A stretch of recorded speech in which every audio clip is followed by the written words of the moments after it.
பேர் வச்சியே சோறு வச்சியா அப்படிங்கிற கணக்கில் தான் பல திட்டங்கள் அறிவிக்கப்பட்டிருக்கு பட்ஜெட்டில். விதவிதமான திட்டங்கள்.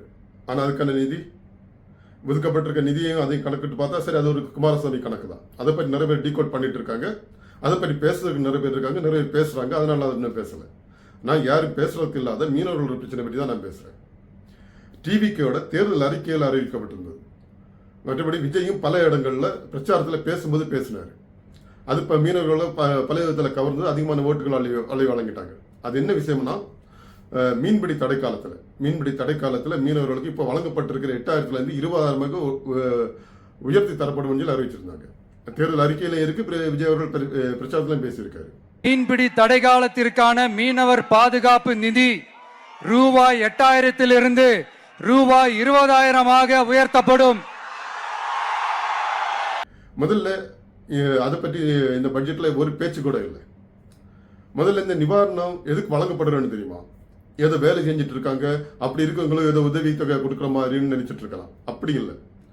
2 மாசம் கிட்டத்தட்ட அந்தந்த பகுதிகளுக்கு ஏற்ற மாதிரி 61 நாள் மீன் இனப்பெருக்க காலம் சொல்லி அடையாளம் காணப்பட்டு அந்த மாசங்கள்ல அந்த 61 நாளும் மீனவர்கள் கடலுக்கு தொழில் செய்யவே போகக்கூடாது அப்படின்னு அரசு தடை பண்ணிருக்கு. அரசு அவர்களை தொழில் செய்யக்கூடாதுன்னு சொல்லி தடை பண்ணிட்டு, வேலைக்கு போகக்கூடாதுன்னு தடை பண்ணிட்டு, அப்போ அவர்களுக்கு வாழ்வாதாரம் எப்படி வரும்? அந்த 2 மாசம் அவங்க என்ன செய்வாங்க? அந்த 2 மாசத்துக்கு ஸ்கூல் ஃபீஸ் கட்டணும், அந்த 2 மாசம் கரண்ட் ஃபீஸ் கட்டணும், எல்லாமே செய்யணும், சாப்பிடணும், எல்லாத்தையும் என்ன பண்ணுவாங்க? அந்த 2 மாசத்துக்கு இப்போ அரசாங்கம் வழங்கிட்டு இருக்க மொத்தமா 8,000 ரூபாய் அப்படின்னு பார்த்தா ஒரு மாசத்துக்கு 4,000 ரூபாய். இந்த ஒரு மாசத்துக்கு 4,000 வச்சு என்ன பண்ண முடியும்? இன்னும் சொல்ல போனா இந்திய அரசுக்கு அந்நிய செலவாணி அதிகமாக ஈட்டி தருவதே மீனவர்கள் தான். இந்திய அரசின் வருவாயில் அதிக பங்கு வகிக்கிறது மீன்வளத்துறை.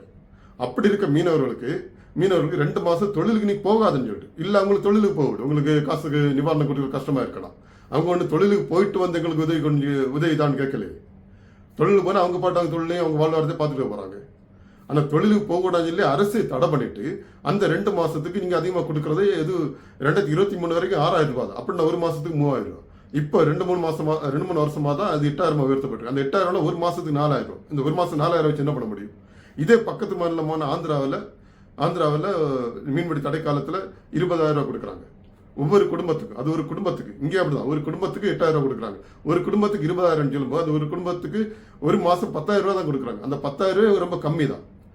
அதே மாதிரி நான் தமிழ்நாட்டில் மீன்பிடி தடைக்காலத்தில் மீனவர்களுக்கு ஒரு குடும்பத்துக்கு 20,000 தருவேன்னு சொல்லி விஜய் அவர்கள் பேசி இருக்கிறாங்க. டிவிக்கோட தேர்தல் அறிக்கையிலே இருக்கு. அதை பற்றி ஏன் பட்ஜெட்ல எதுவும் சொல்லல? கேட்டா இதுவே கடன் சுமை அதிகம் அப்படின்லாம் சொல்றீங்க. அப்படின்னா ஏன் மற்ற திட்டங்களுக்கெல்லாம் நிதி ஒதுக்குறீங்க?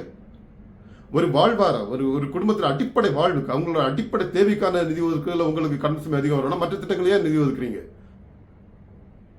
ஏன் நான் என்ன கவர்ச்சி திட்டங்கள் மட்டும் தான் நிதி ஒதுப்பீங்களா? நீங்களே ஏற்கனவே தேர்தல் அறிக்கையில அறிவிச்சு ஓட்டு வாங்கி நீங்களே சொன்ன திட்டம் தான். அந்த திட்டத்தை நீங்க செயல்படுத்துங்க. அப்படி நீங்க செயல்படுத்த வைப்போம். நீங்க அறிவிச்ச திட்டத்தை செயல்படுத்துறதுக்கு நீங்களே தயங்கும் போது, ஆனா செயல்படுத்த வைக்கிறதுக்கு வழிகளில் ஏற்கனவே நடந்துட்டு தான் இருக்கு. நாம் தமிழர் கட்சி ஏற்கனவே கேஸ் போட்டாச்சு. அது ஏற்கனவே நீதிபதியை கேட்டிருக்காரு. பக்கத்து மாநிலத்தில் 20,000 கொடுக்க முடியும் போது தமிழ்நாட்டுக்கு ஏன் கொடுக்க முடியாதுன்னு சொல்லி. கண்டிப்பா இந்த திட்டம் நடைமுறைக்கு வரணும்.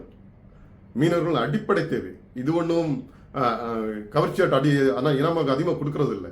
அவர்கள் அடிப்படை ஒன்று தொழிலுக்கு விடு, இல்லைன்னா அவங்கள வாழ்வாதாரத்தை பார்த்துக்கோ.